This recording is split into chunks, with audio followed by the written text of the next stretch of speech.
2017 ఎలక్షన్స్‌లో Indira Gandhi electoral mall practice చేస్తూ అడ్డంగా దొరికిపోతే హైకోర్ట్ ఆమెను 6 సంవత్సరాలు పార్లమెంట్ నుంచి బ్యాన్ చేసిందని మీలో ఎంతమందికి తెలుసు? అది కూడా అప్పుడు తను నార్మల్ మెంబర్ కాదు. మన ఇండియాకు ప్రైమ్ మినిస్టర్. డీటెయిల్‌గా చెప్తా వినండి. 1971 ఫిఫ్త్ లోక్‌సభ జనరల్ ఎలక్షన్స్‌లో యూపీలోని రాయ్‌బరేలీ కాన్స్టిట్యుయెన్సీ నుంచి ఇందిరాగాంధీ పోటీ చేసి లక్ష మెజారిటీతో గెలిచింది.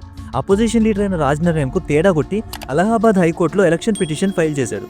4 ఇయర్స్‌గా జరిగిన ఈ కేసు 1975లో ఇందిరాగాంధీ గవర్నమెంట్ ఆఫీసర్స్‌ను, గవర్నమెంట్ మనీను, గవర్నమెంట్ వెహికల్స్‌ను తన ఎలక్షన్ క్యాంపెయిన్ కోసం వాడిందని అండ్ ఎలక్షన్‌కు ముందు డబ్బులు పంచిందని హైకోర్టులో ప్రూవ్ అయింది. సో అలా ఆమెను పార్లమెంట్ నుంచి 6 ఇయర్స్ బ్యాన్ చేశారు. ఇప్పుడు ఇందిరాగాంధీ ప్లేస్‌లో మనం ఉంటే ఏం చేస్తాం? ఒక పీఎంగా నేనే తప్పు చేశా, దేశ ప్రజల ముందు ఎలా తలెత్తుకోవాలని గిల్టీ ఫీల్ అవుతాం. కానీ ఇందిరాగాంధీ ఏం చేసిందో తెలుసా? ఇండియాలో నేషనల్ ఎమర్జెన్సీ డిక్లేర్ చేసింది.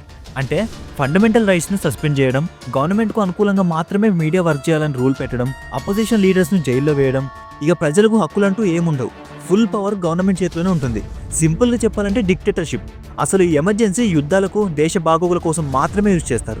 కానీ ఇందిరాగాంధీ మాత్రం పదవి కోసం, తను చేసిన తప్పును కవర్ చేయడం కోసం యూజ్ చేసింది. ఇప్పుడు నా క్వశ్చన్ ఏంటంటే, ఒక పార్టీలో నాయకులే ఇంత బహిరంగంగా తప్పులు చేస్తున్నారంటే వాళ్ళ కిందున్న వాళ్ళు ఇంకెంత తప్పులు చేస్తూ ఉండాలి? అసలు ఈ పార్టీ మన ఇండియాని 50 సంవత్సరాలు ఎలా రూల్ చేసింది? తెలిస్తే మీరే కామెంట్ సెక్షన్లో చెప్పండి. And thank you for 25K followers. మీరు ఇలానే సపోర్ట్ చేస్తూ ఉండండి. ఎక్కడ లేని కంటెంట్ మీకు ఇస్తూనే ఉంటా. అండ్ ఫైనల్గా చాలా మందికి మన పేజ్ నేమ్ నచ్చట్లే అని తెలిసింది.